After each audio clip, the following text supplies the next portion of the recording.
귀하신 하나님의 말씀은 레위기 13장 1절부터 8절입니다. 1절부터 8절 우리 다 같이 천천히 합독하겠습니다. 시작.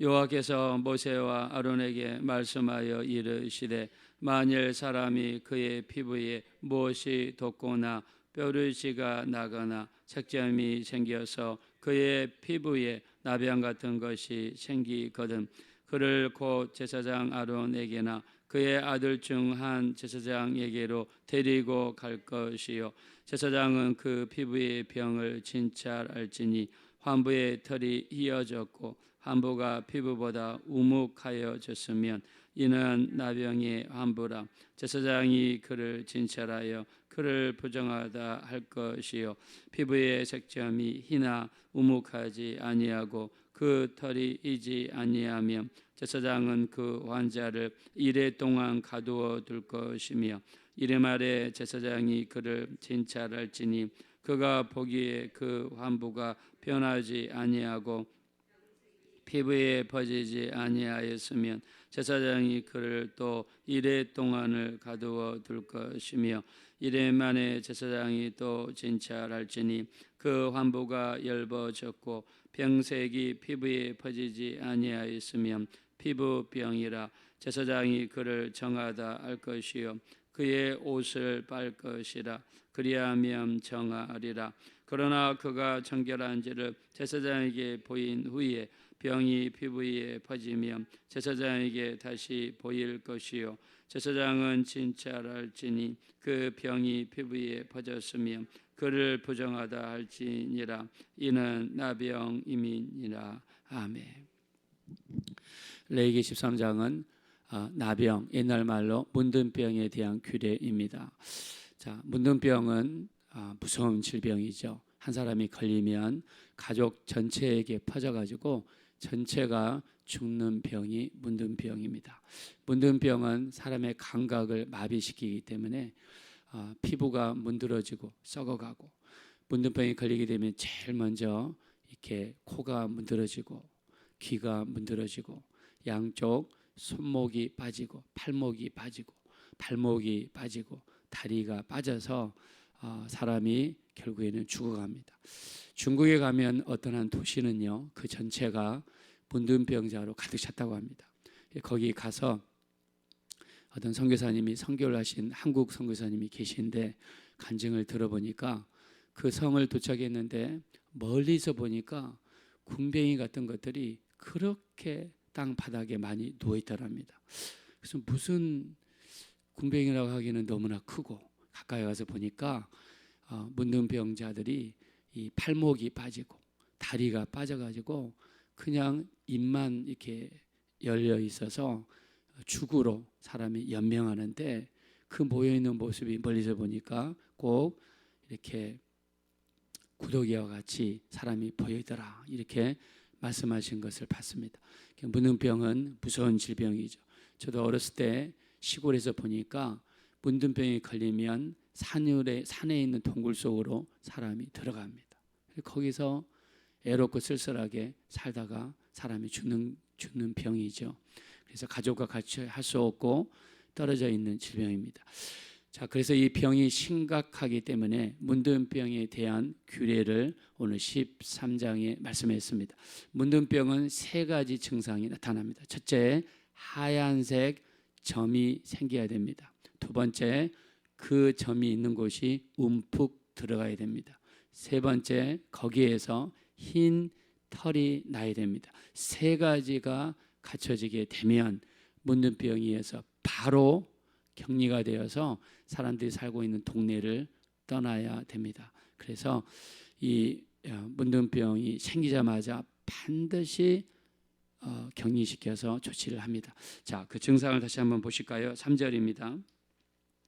3절 다 같이 읽겠습니다. 시작. 제사장은 그 피부의 병을 진찰할지니 환부의 털이 휘어졌고 환부가 피부보다 우묵하여졌으면 이는 나병의 환부라. 제사장이 그를 진찰하여 그를 부정하다 할 것이요. 아멘. 자, 이 세 가지 증상. 첫째, 흰색 점이 생기고 그리고 피부가 움푹 들어가고 거기서 흰색 털이 났을 때는 즉각 격리를 시켰습니다.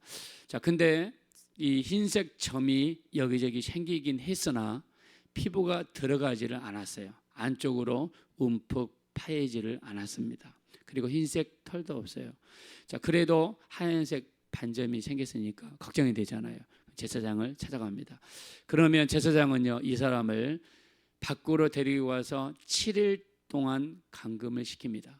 어디에도 가지 못하고 7일 동안 그 자리에서 혼자 지낼 수 있도록 여건을 만들어 줍니다. 자, 그리고 7일 뒤에 제사장이 찾아가서 그 하얀색 점 주변에 발전이 있는지, 즉 피부가 움푹 들어갔거나 흰색 털이 나는지를 살펴봅니다. 근데 흰색 점은 있으나 피부가 들어가지도 않았고 흰색 털이 나오지도 않았으면 다시 7일 동안 더 머물게 합니다. 총 14일 동안을 머물게 하면서 이 사람의 문둥병이 더 진행이 되는지를 살펴보았다고 합니다. 자, 14일째 찾아갔을 때 여전히 흰색 점만 있고 피부가 들어가지도 않고 그리고 흰색 털이 나지 않았으면은 이거는 문둥병이 아니라 피부병이다라고 진단을 내리고 이렇게 옷을 빨고 정결의식을 거친 다음에 가족의 품으로 돌아가게 했습니다. 자, 문둥병을 조사를 할 때 이렇게 철저한 조사가 이루어집니다. 흰색 점이 있느냐, 피부가 움푹하게 들어갔느냐, 하얀색 털이 나오느냐, 또 점은 흰색인데 피부가 들어가지 않았으면 7일 동안 감금을 시켜요.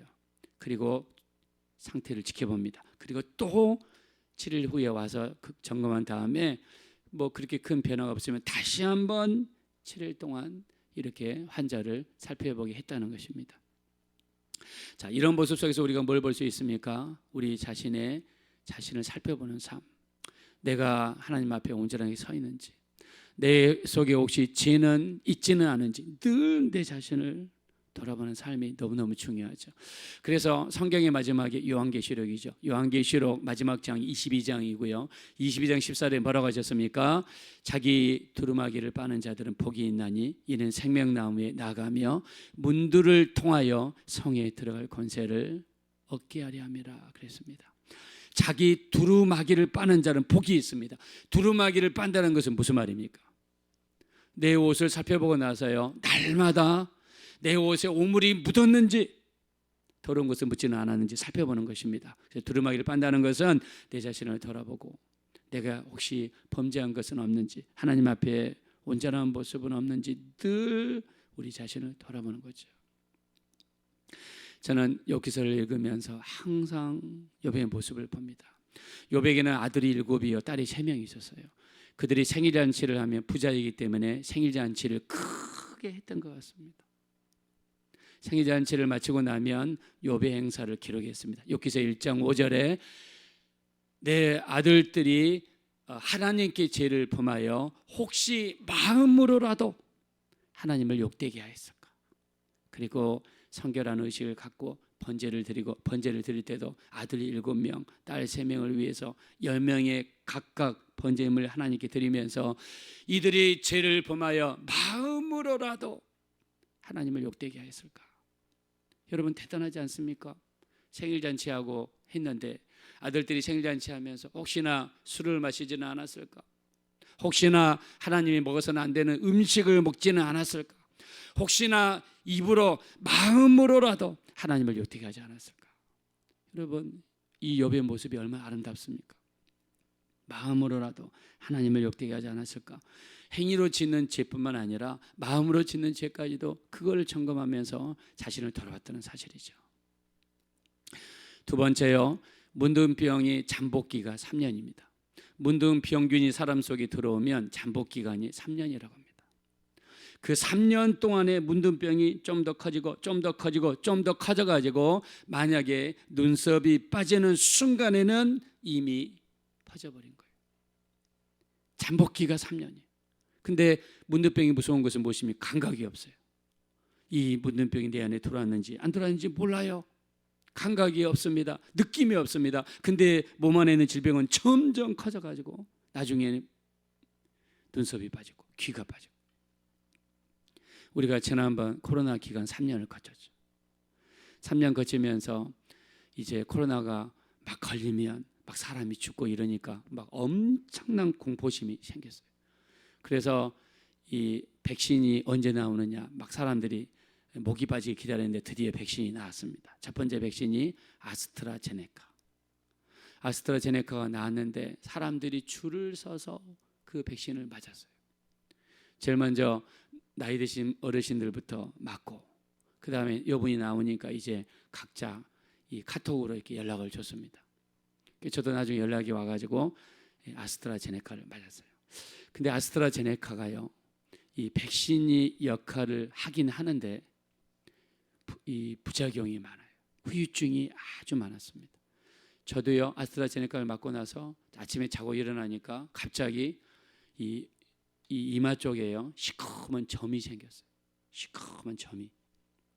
근데 그게 점점점 색깔이 검정색으로, 짙은 검정색으로 바뀌더라고요. 그래서 이상해서 피부과를 찾아갔습니다. 그때 피부과에서 딱 보더니 암일 수도 있다고 그러더라고요. 아니 갑자기 암이라고? 암일 수도 있대요. 그러더니 이거를 이 조사를 해봐야 된다 그러면서 이거를 이 속에 있는 거를 떼어내더라고요. 조직 검사를 해야 된대. 그래서 떼어내가지고 보내가지고 한 일주일 정도 결과가 걸렸는데요. 암이라고 그러니까요, 사람의 생각이요, 막 생각이 꼬리에 꼬리를 물어가지고 별 생각이 다 나더라고요. 근데 또 여기 이마지 않습니까? 이마면 뇌에 가깝잖아요. 아이고 나 이제 죽는 거보다, 아이고 막 이런 생각도 들고 뭐 별 생각이 다 들었어요. 일주일 뒤에 갔는데 의사분이 하시는 말씀이 그냥 백신의 부작용이다, 아무것도 아니다, 이렇게 이야기하더라고요. 자, 이 나비형 같은 경우도 문두병도 잠복기가 3년이에요. 그래서 이 우리가 죄도 마찬가지죠. 죄도 처음에 이렇게 들어왔을 때 어떻습니까? 막 불안하죠. 막 떨립니다. 우리가 열심히 주일 예배를 드리던 사람이 어떤 일로 인해서 갑자기 주일을 한번 빠졌어요. 그러면 얼마나 땅을 치고 통곡을 합니까? 통곡하죠. 근데 죄가 누적이 되고 죄가 누적이 되고 죄가 누적이 되면 어떻게 됩니까? 둔감해지죠. 둔감해지면 그때부터 문제가 생깁니다. 회개하고 말지, 그냥 하나님 앞에 나가서 한번 크게 눈물 한번 흘리고 말지, 이때가 문제가 되는 거예요. 마음이 둔감해지는 거. 그래서 디모데전서 4장 2절에 보니까 너희 마음이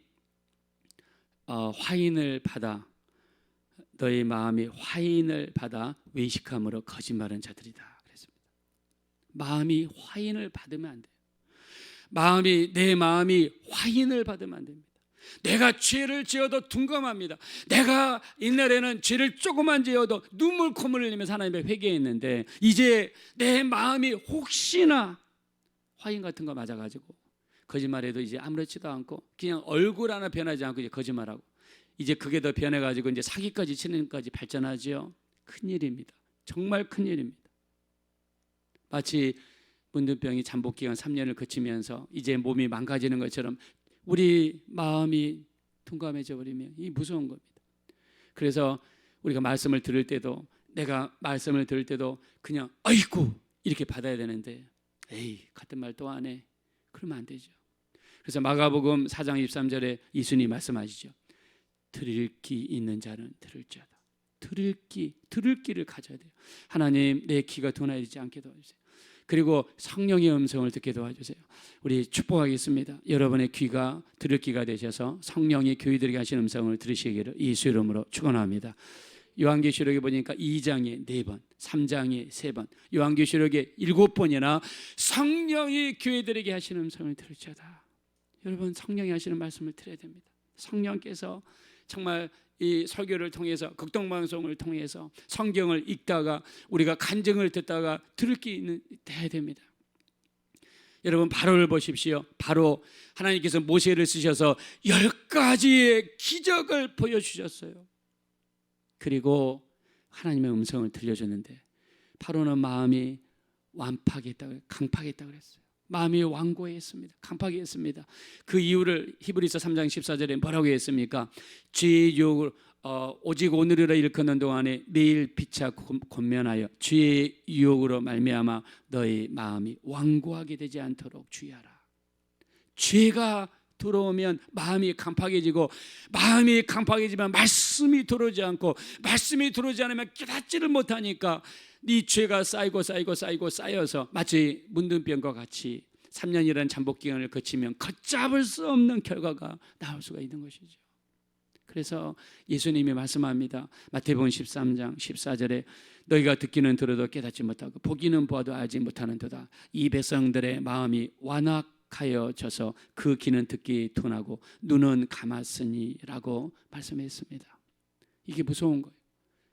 듣기는 들어도 깨닫지 못하거나 내가 보기는 보아도 보지 못한다.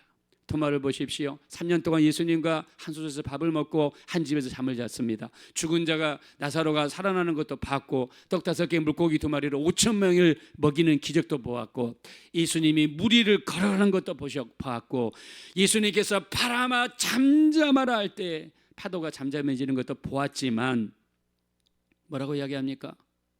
내가 이 손가락으로 예수님의 손에 넣어보지 않고는, 이 손을 옆구리에 넣어보지 않고는 믿지 않겠다. 얼마나 마음이 강팍합니까? 이렇게 되면 안 되죠. 우리가 보기는 보아도 보지 못하고 듣기는 들어 듣지 못하면 그냥 신앙생활을 말씀 좋다, 아이고 왜 저런 말을 하냐, 이런 식으로 신앙생활 한다고 그러면 나랑 아무런 상관이 없어요. 하나님의 말씀과 나랑 아무런 상관이 정말 없습니다. 그래서 우리가 죄짓기 전에 하나님이 하시는 일이 있어요. 그게 뭡니까? 하나님은 경고하십니다. 반드시 경고하십니다. 가인을 보니까 안색이 변하고요, 얼굴에 분이 가득합니다. 그래서 가인에게 하나님 말씀하시죠. 창세기 4장 5절부터 7절에 가인과 가인의 제물을 받지 아니하신지라 그가 몹시 분하여 안색이 변하니 여호와께서 그에게 이르시되 네가 몹시 분하여 하면 어찌 됨이며 네 안색이 변하면 어찌 됨이뇨 네가 선을 행하면 어찌 낯을 들지 못하겠느뇨 네가 선을 행치 아니하면 죄가 문에 엎드려져 있느니라 죄가 너를 원하나 너는 죄를 다스릴지니라. 할렐루야. 우리 죄가 너를 원하나 너는 죄를 다스릴지니라. 하나님이 경고가 벌써 옵니다. 하나님은 우리 화내는 것도 보시고요, 안색도 보십니다. 죄가 더 커지기 전에 하나님은 뭘 하십니까? 경고를 하세요. 경고를 하십니다. 죄가 더 커지기 전에 경고를 하셨어요. 여러분 솔로몬을 보세요. 저는 솔로몬의 기도가 정말 읽을 때마다 은혜가 됩니다. 열왕기상 3장 5절부터 14절에 보면 솔로몬이 큰 은혜라는 단어를 2번 씁니다. 우리 아버지 다윗이 이렇게 큰 나라를 이룬 것은 하나님의 큰 은혜입니다. 아버지를 대신하여 내가 아들이 된 것도 19명의 아들들 중에서 내가 아들이 된 것도 하나님의 큰 은혜입니다. 그러나 종은 어린아이라 출입할 줄을 알지 못하고 하나님의 이 수많은 백성을 셀 수도 없고 기록할 수도 없사오니 종에게 듣는 마음을 주사 선악간에 구별하게 하옵소서. 솔로몬이 이것을 말하며 이 말씀이 주의 마음에 든지라 그랬습니다. 열왕기서 3장 10절에 솔로몬이 이것을 말하며 이 말씀이 주의 마음에 든지라. 여러분이 드리는 모든 기도마다 그 말씀이 주의 마음에 드시기를 예수의 이름으로 축원합니다. 주의 마음에 들었다고 그랬어요. 하나님이 감동받으셨습니다.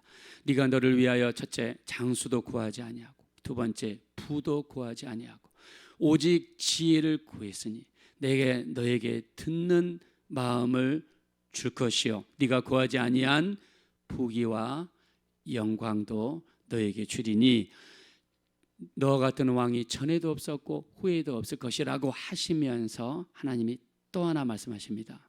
뭐라고 말씀하십니까?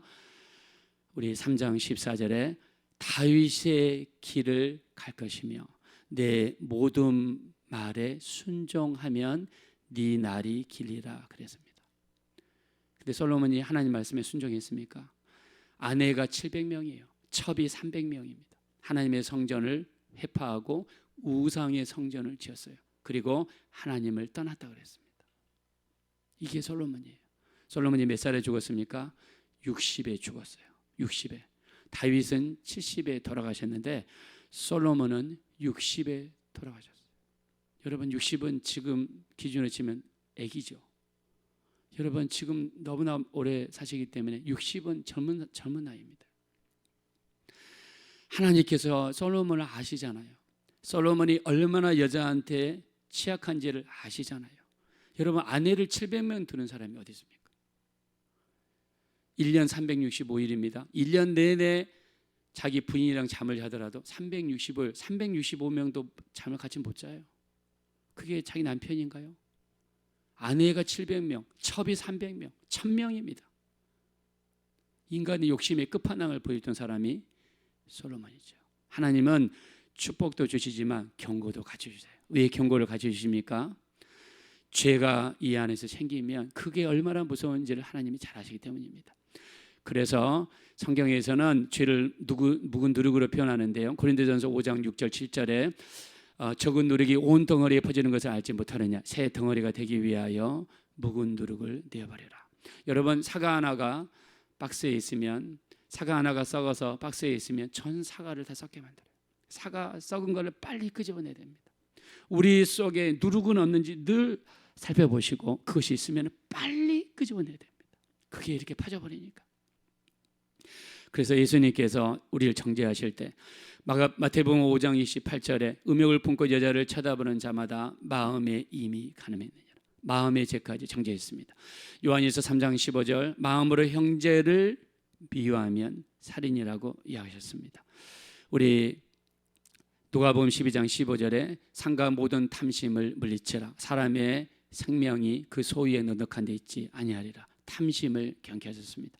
야고보서 1장 14절 15절 오직 각 사람이 시험에 드는 것은 자기 욕심에 끌려 미혹됨이니 욕심이 잉태한 즉 죄를 낳고 죄가 장성한 즉 사망을 낳는다 말씀했습니다. 우리 죄의 근원은 욕심입니다. 탐심, 욕심, 마음속으로 짓는 죄들이 우리 인간을 얼마나 피폐하게 만들고 파멸의 길로 이끌어가는지 모릅니다. 이스라엘 민족이 아이성을 점령할 때 전쟁에 패배했어요. 그 이유를 아간 한 사람의 죄라고 성경에서는 말씀했습니다. 죄가 이렇게 무서운 것입니다. 오늘 문둥병 규례를 통해서 문둥병 한 사람이 그 마을에 생기면 전 마을이 감염이 되고 모든 사람들을 죽게 만드는 것이 문둥병입니다. 그래서 문둥병에 대해서 철저하게 관리하셨고 문둥병 걸린 자는 마을 밖으로 끄집어내셔서 격리하는 조치를 하셨습니다. 우리 마음속에 어떤 죄를 짓고 있는지 늘 모니터링 하셔서 내가 하나님 앞에 온전하게 서 있는지 다 자신을 돌아보시고 죄 하나가 이렇게 무섭게 발전할 수 있다는 사실을 늘 기억하셔서 철저하게 기도할 때마다 회개하고 예수님의 보혈을 의지하셔서 하나님 앞에 청결한 삶, 거룩한 삶 살아가시는 우리 모두가 되어주시기를 예수 이름으로 축원합니다. 이 시간 기도하실 때 늘 우리 자신을 돌아보게 도와주세요.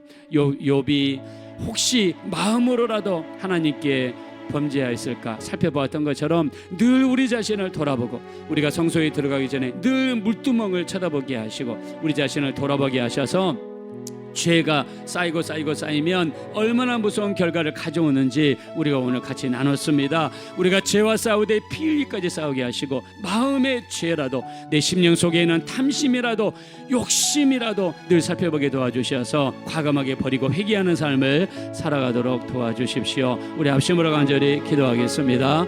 돌아오시고 아버지 하나님 진심으로 감사합니다. 나병이 얼마나 무서운지 문둥병이 얼마나 무서운지 우리 하나님 우리가 살펴보았습니다. 우리 하나님 우리를 불쌍히 여겨주시고 우리를 긍휼히 여겨주십시오. 우리 하나님 불쌍히 여겨주세요. 긍휼히 여겨주세요. 우리 하나님 도와주세요. 불쌍히 여겨주세요. 우리 하나님 긍휼히 여겨주십시오.